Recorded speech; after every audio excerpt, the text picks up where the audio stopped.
Yeah, so my name is James Burke, and I work at We Act for Environmental Justice.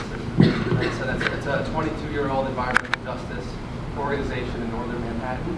And I'm sure you guys are pretty well versed in like what environmental justice is, and probably a lot of you, I know Shannon's been involved with We Act, and maybe other folks here in the room know a little bit about We Act for Environmental Justice. But I kind of want to first explain sort of how I got involved in environmental justice organizing, and also how I got involved with We Act. About 3 years ago, I was organizing with the Sierra Club in Little Rock, Arkansas. I'm from New Jersey, but I was down in Arkansas with the Sierra Club because they were organizing against coal-fired power plants. They wanted to build 2 new coal plants in Arkansas. This was a national campaign that Sierra Club had waged to stop dirty coal, basically. And we all know the environmental, reasons for why a group like Sierra Club would stop, or we would want to stop coal-fired power plants. The CO2 emissions, the NOx, the SOx, the conservation issues, the green energy alternatives, all that kind of stuff. But when I first got to Arkansas, that's what I was thinking about. I was thinking about the CO2 emissions, the climate change, all that kind of stuff. And then I went to the 2 sites where this company, SWEPCO, wanted to build these coal plants. And it was on the Delta, on the Mississippi, in a very poor African-American community, and then in Southwest Arkansas, in a place called Hempstead County, right next to Texas, which again was some of the poorest of the poor places I've ever seen in my life. And I was kind of butting heads with the Sierra Club for a while, and I was like, guys, we've got to go down to these 2 communities and start talking to folks about the pollution that's going to come from these plants. This company's touting the jobs that are going to be coming, but none of those jobs are going to go to those local folks. It's all, it's a scam. And I was butting heads constantly with the Sierra Club. They're a great organization. I love them. I still work with them. But the sort of environmental justice perspective was not the first one on their agenda. And so I just was like, screw it. I'm going down. I'm going to go to Hempstead County. I'm going to go to Osceola, and I'm going to start talking to folks. And it was really shocking to talk to people because the company they'd done their homework. They knew, that these were disenfranchised communities with high unemployment rates, that needed anything. They would have taken a prison, they would have taken a coal plant, they would have taken anything.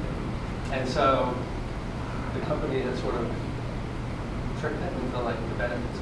So that's sort of a background into how I started to learn about environmental justice, because for me, before it was about the birds, the trees, the CO2 emissions, all that kind of stuff. But then when I saw that situation in Arkansas, it just kind of blew my mind. So then I came back to New Jersey, or I wanted to come back to the Northeast, where I'm from, and so I was researching groups in New York City, in this region, and I found We Act for Environmental Justice.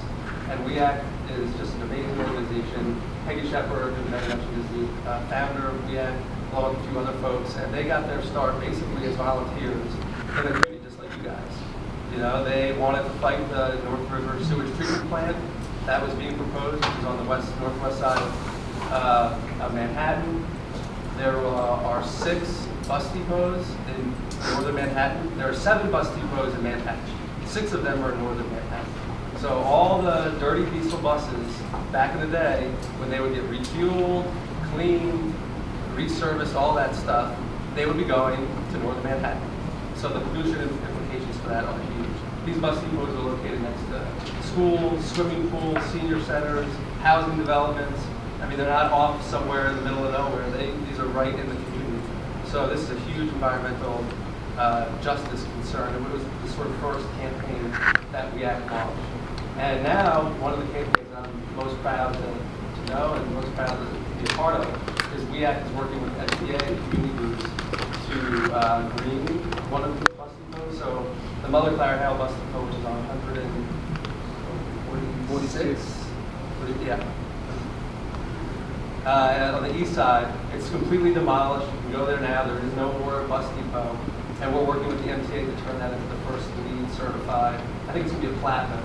We're still in discussion with how high up the LEED barometer is going to go. But this is sort of an example of how We Act is turning sort of a burden in the community through organizing and policy work into a benefit.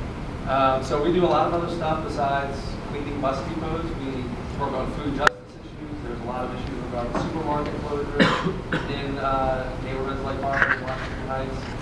School food is another big issue. We just had a hearing at the City Council with Quinn's office on the Office of School Food and how they're not basically informing parents what's in their kids' food.